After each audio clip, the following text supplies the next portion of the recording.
Bapak Ibu Saudara yang dikasihi oleh Tuhan, selamat pagi, Shalom. Hari ini tentu saya ingin menyapa kepada Bapak Ibu saudara-saudara sekalian, karena pada hari Minggu ini kita akan berbeda, oleh karena kita tidak dapat melaksanakan ibadah Minggu bersama-sama dikarenakan saudara kita yang saat ini berhari raya Nyepi. Bapak Ibu Saudara, kita akan bersama-sama membaca dan merenungkan kebenaran firman Tuhan. Tetapi sebelumnya mari kita satu di dalam doa. Mari kita berdoa. Bapa Surgawi, pada saat ini kami hendak datang kepadamu untuk kami akan bersama-sama membaca dan merenungkan kebenaran firman Tuhan. Tolong kami ya Bapa dan urapi kami, sehingga firman ini akan sungguh-sungguh boleh menjadi suatu pedoman dalam hidup kami, dan firman ini boleh menjadi terang yang senantiasa menerangi setiap langkah-langkah kami. Berkati hamba-Mu yang akan menyampaikan kebenaran firman ini Bapa, sehingga apa yang akan disampaikannya sungguh-sungguh datangnya daripada kehendak Tuhan sendiri. Kami akan menyambut firman ini Bapa di dalam nama Tuhan kami Yesus Kristus. Amin. Firman Tuhan hari ini terambil dari kitab Yohanes pasal 12 ayat 20 sampai ayat yang ke-24.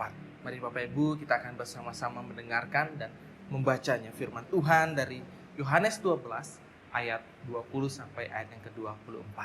Demikianlah firman-Nya.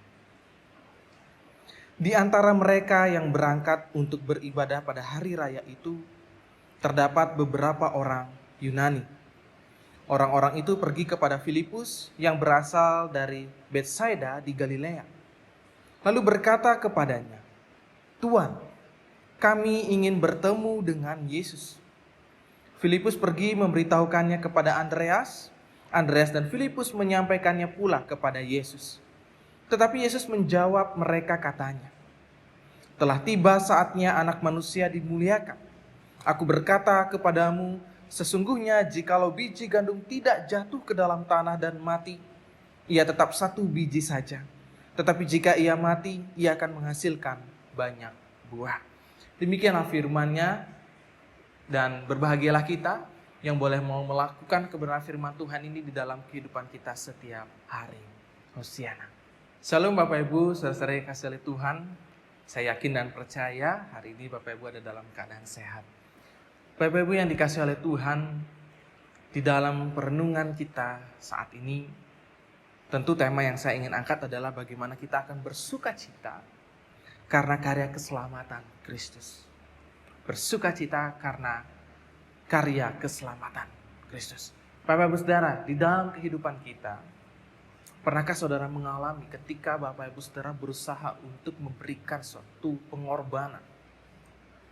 Mungkin ketika Bapak Ibu menjadi orang tua, ya, memberikan pengorbanan kepada anaknya. Ada begitu banyak pengorbanan yang luar biasa. Menguras keringat, mungkin bisa dikatakan bercucuran darah, dan pengorbanan itu dilakukan demi anak-anak kita.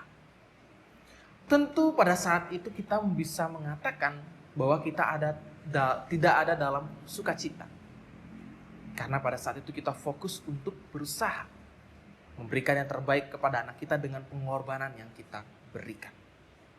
Tetapi ketika anak kita itu berhasil, anak kita itu mampu melakukan apa yang menjadi keinginannya dan semuanya itu terjawab, sungguh sukacita itu akan muncul ya di dalam hati dan kehidupan kita.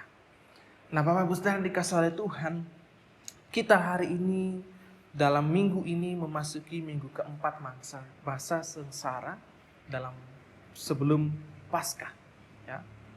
Dan kita percaya hari ini kita tahu bahwa dalam minggu-minggu sengsara ini kita melihat begitu banyak penderitaan-penderitaan yang terjadi sebelum Yesus ya disalibkan, mati dan dikuburkan. Dan Bapak Ibu Saudara yang dikasihi oleh Tuhan, hari ini kita patut menjalani apa yang menjadi kerinduan Tuhan. Di dalam Inturitusnya dikatakan jikalau biji gandum tidak jatuh ke dalam tanah dan mati, ia tetap satu biji saja. Tetapi jika ia mati, ia akan menghasilkan banyak buah. Sungguh ini yang Tuhan Yesus lakukan demi memberikan keselamatan, memberitakan Injil itu bisa tersampaikan kepada semua orang.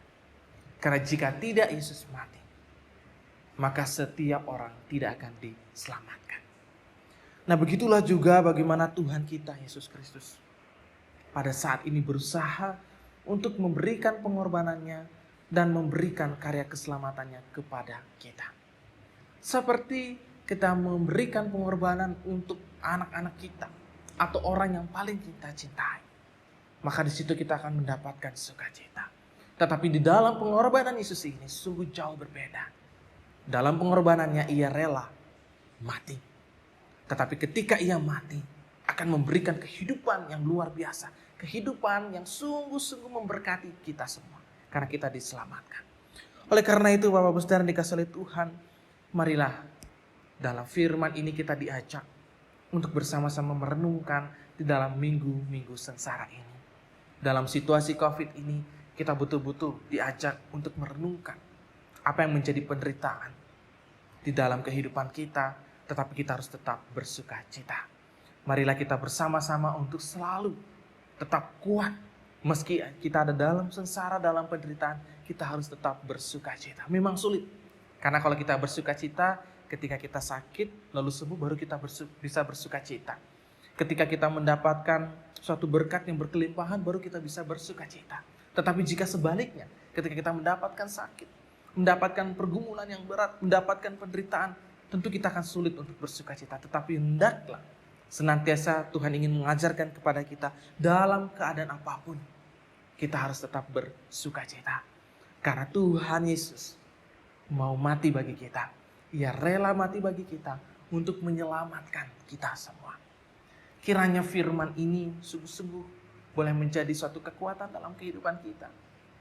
Karena Tuhan mau mati bagi kita.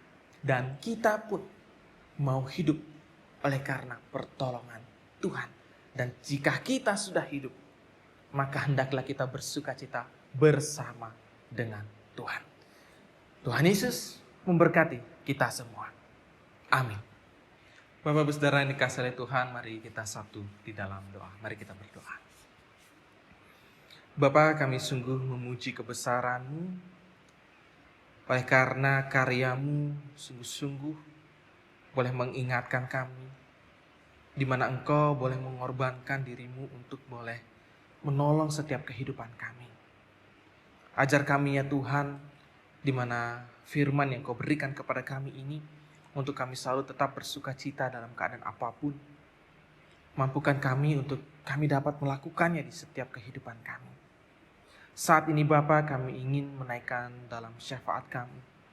Kami berdoa bagi seluruh jemaat Margi Kehidupan Gianyar. Kiranya Tuhan boleh memelihara, menjaga dan melindungi kami. Terlebih Kau jauhkan kami dari segala sakit penyakit. Virus COVID-19 yang saat ini masih ada di sekitaran kehidupan kami. Kiranya Engkau boleh enyahkan Tuhan.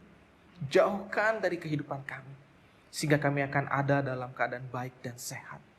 Kami berdoa untuk kehidupan keluarga kami. Kiranya Tuhan juga boleh memberkati dengan damai sejahtera. Agar kehidupan keluarga kami ada dalam kerukunan dengan baik. Berkati setiap apa yang menjadi rancangan-rancangan harapan-harapan yang ada dalam kehidupan kami. Kiranya Tuhan juga boleh menyatakannya dengan baik, sehingga Tuhan boleh memberikan apa yang menjadi kerinduan kami. Itu juga menjadi kerinduan Tuhan untuk Tuhan datangkan di tengah-tengah kehidupan kami. Bapa Surgawi, kami tak lupa berdoa bagi bangsa dan negara kami. Kiranya Tuhan boleh menjaga dan melindunginya. Kami tak lupa juga berdoa ya Tuhan untuk Pulau Bali ini. Kiranya Tuhan juga boleh memberikan kami kedamaian, kesejahteraan, dan Tuhan memberikan rasa aman, dijauhkan dari setiap maha bahaya dalam ancaman bencana. Kami juga berdoa Tuhan bagi anak-anak kami. Kiranya Tuhan boleh memberkati anak-anak kami dengan baik. Kami juga berdoa ya Tuhan untuk seluruh umat-Mu yang ada di Pulau Bali ini, secara khusus GKPB. Kiranya Tuhan juga boleh memberkatinya satu persatu.